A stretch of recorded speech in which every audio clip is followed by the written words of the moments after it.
the difference between emotions and feelings and intellect. So here we are.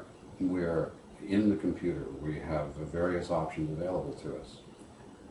In the world, those who study brain technology understand the nature of brain, left brain, right brain, dominance, subdominance, whether you're right-eyed and left-footed or right-footed and left-eared. These are mixed dominances. So the world is constructed to work very well for someone who is left-dominant.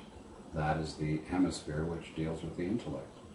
The other hemisphere tends to deal with space, with perception, with relationships, and is the master part of the brain. So once we learn something, we do it automatically because we've learned that function and we operate in a sense in the moment in space. So that's the difference between a master and an apprentice.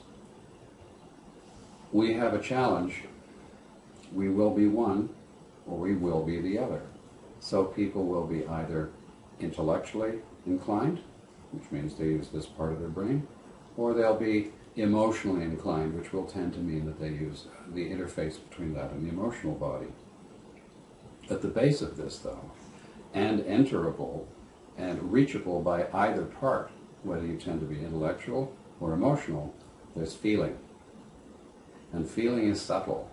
And feeling is that which is always true and always real.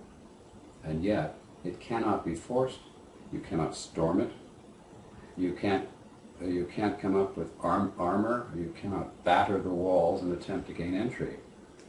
You gain entry by relaxing, by meditating, by aiming at stillness, by aiming at peace, by aiming at love.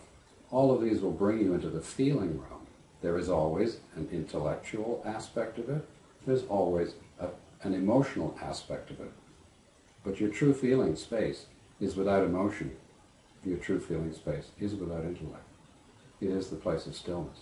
And literally, it is the ongoing eternal now.